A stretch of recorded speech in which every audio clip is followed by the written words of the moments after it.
बिस्मिल्लाहिर्रहमानिर्रहीम। अस्सलाम वालेकुम डियर स्टूडेंट्स। आज का जो हमारा टॉपिक है वो है म्यूचुअल इंडक्शन। इससे पहले अभी हमने एक फिनोमेना डिस्कस किया है। वो फिनोमेना ये था कि जब हम किसी कॉइल के अंदर से मैग्नेटिक फ्लक्स को चेंज करते हैं, मुराद ये कि अगर हम कॉइल में से मैग्नेटिक फील्ड ऑफ लाइंस, जैसे कि लास्ट लेक्चर था, मैग्नेटिक फील्ड ऑफ लाइंस को कम या ज़्यादा करें, लेट्स सपोज ये मैग्नेटिक फील्ड लाइंस हैं, तो इस कॉइल के अंदर आपके पास प्रोड्यूस हो जाती है इलेक्ट्रिक करंट या इंड्यूस ईएमएफ, जिसे कहते हैं इंड्यूस ईएमएफ। इस तरह से हमने एक परमानेंट मैग्नेट के लेट्स सपोज नॉर्थ पोल को अगर हम एक कॉइल के सामने रखें तो हमने ये देखा कि मैग्नेटिक फील्ड लाइंस को चेंज करने से आपके पास इस कॉइल के अंदर ईएमएफ प्रोड्यूस हो जाती है। अगर आप इसको किसी गैल्वानोमीटर से कनेक्ट करें तो हम यहाँ से पता लगता है कि यहाँ पर जब ये आगे की तरफ मूव करेगा तो गैल्वानोमीटर एक साइड पर डिफ्लेक्शन शो करेगा, और जब ये लेफ़्ट पे जाएगा तो डिफ्लेक्शन की डायरेक्शन चेंज हो जाएगी। और फिर हमने लेंज़ेस लॉ में ये बात सीखी कि इंड्यूस ईएमएफ जो है हमेशा अपने काज को अपोज करती है। आज का हमारा टॉपिक है जी म्यूचुअल इंडक्शन। म्यूचुअल इंडक्शन में जो बात इम्पोर्टेंट है उसकी स्टेटमेंट के हवाले से हम ये बात करते हैं कि म्यूचुअल का मतलब होता है दो चीज़ें। म्यूचुअल दो आपके पास मीडियम ऑफ इंडेक्स है। उसमें होता ये है कि म्यूचुअल इंडक्शन में जब आप एक कॉइल में से इलेक्ट्रिक करंट पास करके उसकी मैग्नेटिक फील्ड को दूसरे कॉइल में चेंज करते हैं तो दूसरे कॉइल के अंदर ईएमएफ इंड्यूस हो जाती है, करंट प्रोड्यूस हो जाती है। इसको म्यूचुअल इंडक्शन कहते हैं। मतलब एक कॉइल में मैग्नेटिक फील्ड को चेंज करना और दूसरे कॉइल को जो सामने पड़ा है उसमें ईएमएफ इंड्यूस हो जाना, ये आपके पास कहलाता है म्यूचुअल इंडक्शन। स्टेटमेंट इसकी है, the phenomena of production of induce current in one coil due to the change of the current in neighbouring coil is called mutual induction.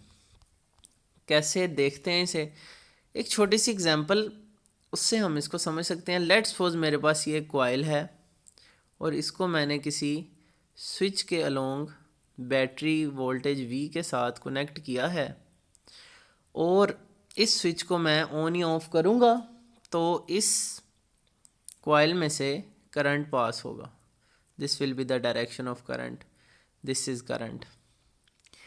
तो जैसे ही मैं इस कॉइल के स्विच को ऑन करता हूँ तो स्विच के ऑन करने से करंट जैसे ही मूव करने लगेगा तो इस कॉइल के अंदर हम जानते हैं when current pass through a coil there produce magnetic field. तो इस तरह से मैग्नेटिक फील्ड जनरेट हो जाएगी। अब म्यूचुअल इंडक्शन ये है कि अब अगर हम एक इसी तरह से कॉइल को इसके सामने प्लेस करें और विदाउट एनी कॉन्टेक्ट, कोई कॉन्टैक्ट हमने नहीं रखा इस कॉइल का दूसरे कॉइल के साथ, इसे हम लेट्स सपोज प्राइमरी कॉइल कह देते हैं और इसे सेकेंडरी कॉइल कह देते हैं। अब ये कॉइल इसको एक गैल्वानोमीटर से अटैच किया जाता है ताकि हमें पता लगे कि करंट फ्लो हुआ है या नहीं हुआ।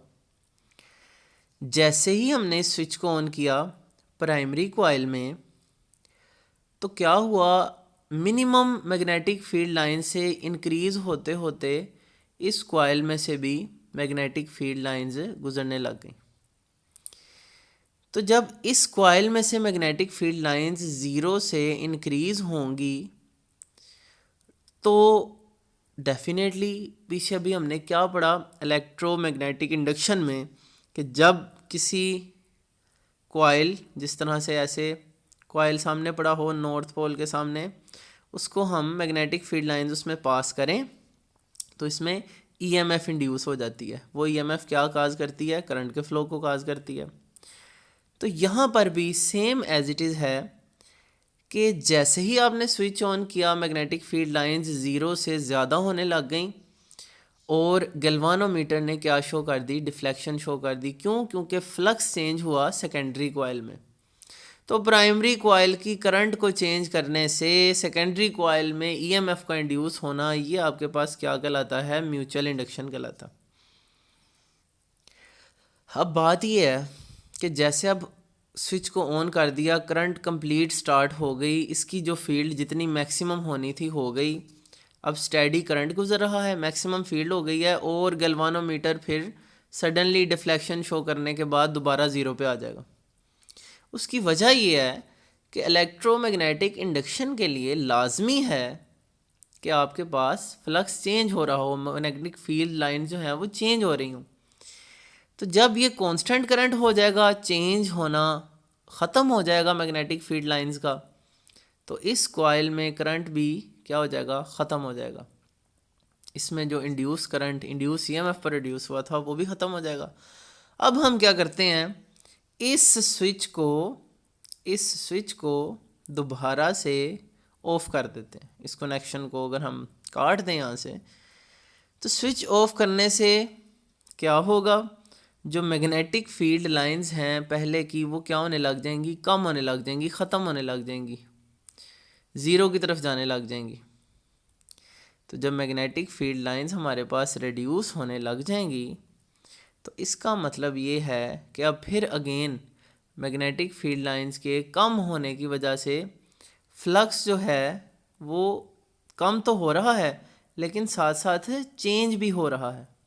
Flux is being changing.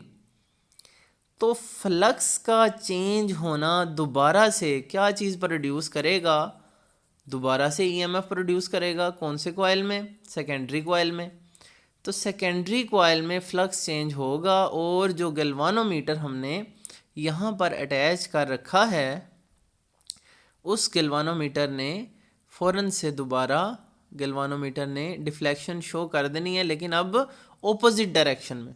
पहले अगर इस डायरेक्शन में शो किया है तो अब इसके ऑपोजिट डायरेक्शन में शो करेगा। क्यों? क्योंकि जैसे हम लेंज़ेस लॉ के अकॉर्डिंग जानते हैं कि जो ईएमएफ है वो हमेशा अपने काज को अपोज करती है। काज को क्या करती है? अपोज करती है।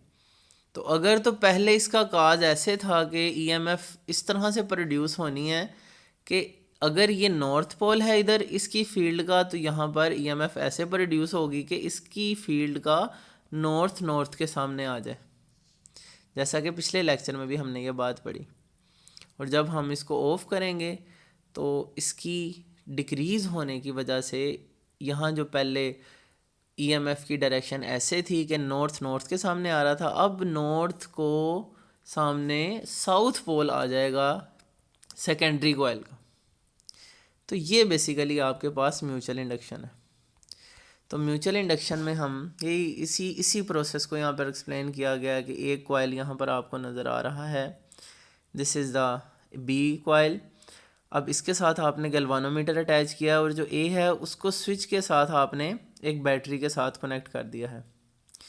तो आप देख सकते हैं कि जैसे ही आपने इसको स्विच को ऑन किया, मैग्नेटिक फील्ड लाइन साथ वाले कॉइल से गुजरेंगी, उनके गुजरने की वजह से इस कॉइल के अंदर फ्लक्स चेंज होगा और गैल्वानोमीटर क्या शो करेगा? डिफ्लेक्शन शो करेगा।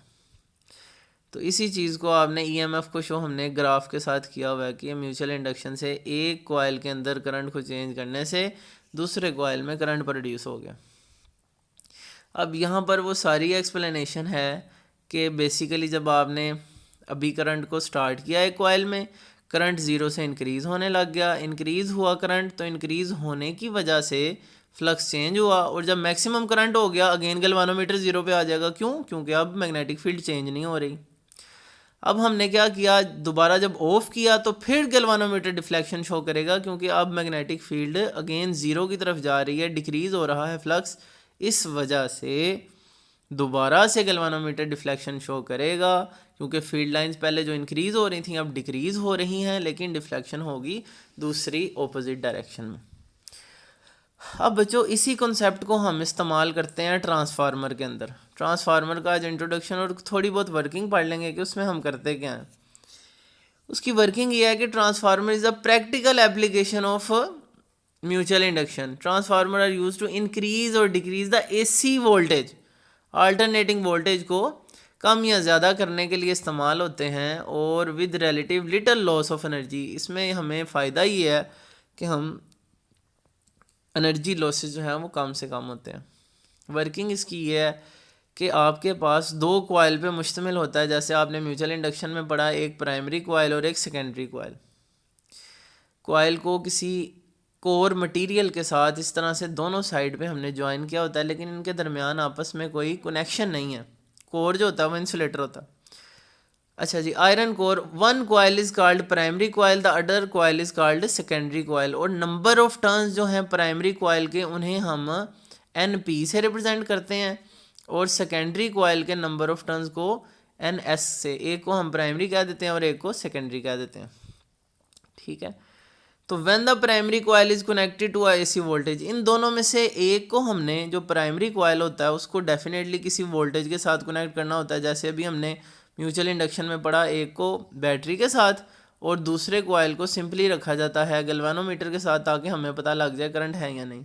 तो इसी तरह यहाँ पर जो प्राइमरी कॉइल है उसको हम कनेक्ट कर देते हैं किसी वोल्टेज सोर्स के साथ.